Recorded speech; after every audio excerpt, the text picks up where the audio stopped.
Assalamualaikum warahmatullahi wabarakatuh. Perkenalkan, nama saya Roy Salamin, mahasiswa Universitas Negeri Jakarta, Fakultas Ilmu Keolahragaan, Prodi Pendidikan Kepelatihan Olahraga dengan NIM 16026621094.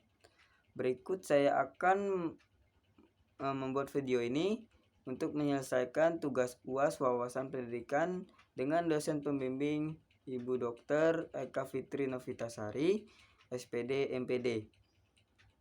Dan saya akan membuatkan permasalahan pendidikan yang ada di Indonesia. Yaitu ada pertama, masalah pendidikan di Indonesia cukup ditindaklanjuti dan segera ditangani dibandingkan dengan negara-negara superpower. Dari segi pendidikan, Indonesia masih dikatakan tertinggal. Meskipun demikian, bukan berarti Indonesia tidak memiliki harapan. Nyatanya Indonesia di era Soekarno digadang-gadang sebagai macan Asia yang disegani. Masalah pendidikan di Indonesia memang kompleks, di mana permasalahan yang muncul cukup mengganggu dalam rangka memaksimalkan di dunia pendidikan. Nah, berikut adalah beberapa masalah-masalah pendidikan Indonesia, barangkali salah satunya yang kamu alami dan kamu rasakan saat ini.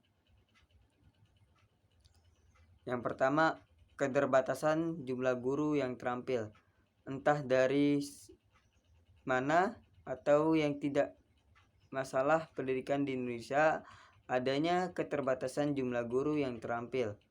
Umumnya, guru-guru yang terampil dan berkualitas tersebar di kawasan kota atau daerah yang notabene-nya mudah diakses.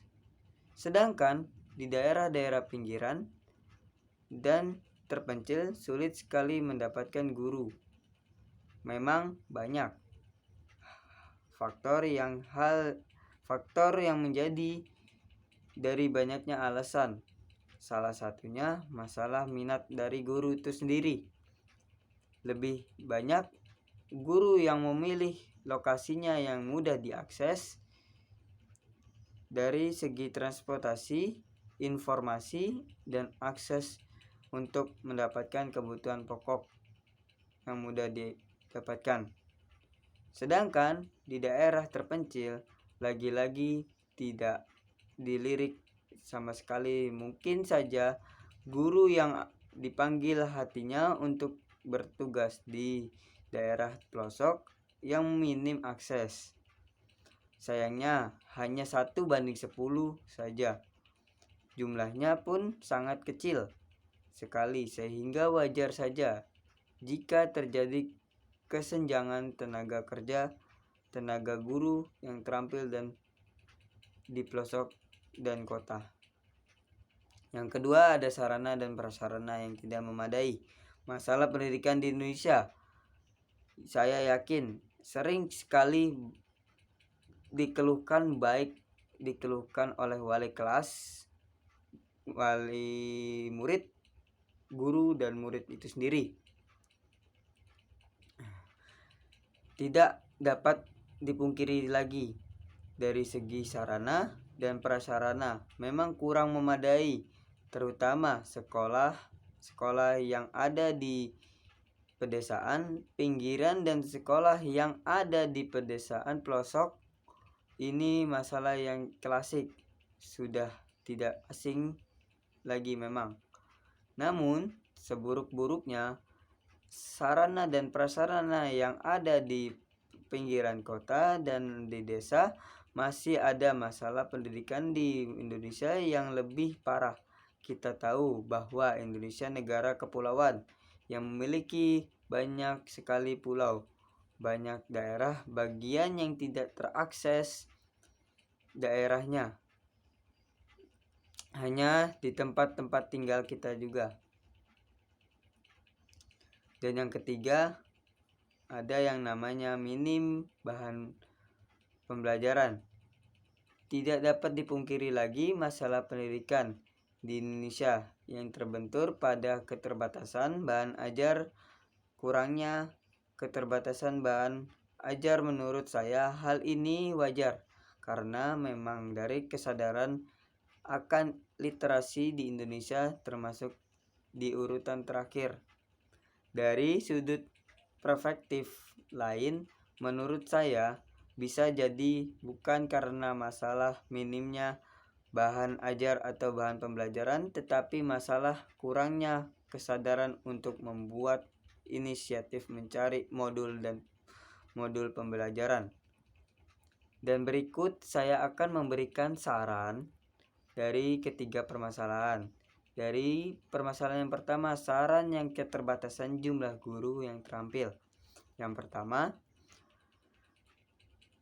dikasihnya gaji pokok atau gaji yang memberikan kesenjangan sosial bagi guru-guru yang ada di pelosok agar mau guru-guru itu berdinas di daerah pelosok atau di pinggiran kota agar meratanya pendidikan di Indonesia. Dan saran kedua yaitu sarana prasarana. Sarana prasarana memang bukan hal yang baru, yaitu masalah yang klasik seperti kurangnya bus kota, bus sekolah, dan antar provinsi sekolah yang jauh.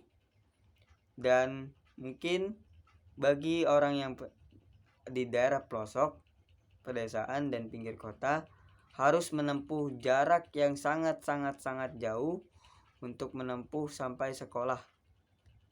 Yang ketiga, minimnya bahan pembelajaran. Dan ini adalah tugas pemerintah untuk meningkatkan lagi masyarakat akan kesadaran literasi, akan kesadaran membaca buku, akan kesadaran mencari modul-modul pembelajaran agar kita sendiri tidak tertinggal dari negara-negara superpower seperti Amerika, Rusia, dan Jerman. Indonesia adalah negara yang tertinggal pendidikan dan menempati di urutan terakhir, dan harus Indonesia menjadi masyarakat yang melek huruf. Itu saja dari saya, kurang lebihnya mohon maaf. Wabillahi taufik wal hidayah. Wassalamualaikum warahmatullahi wabarakatuh.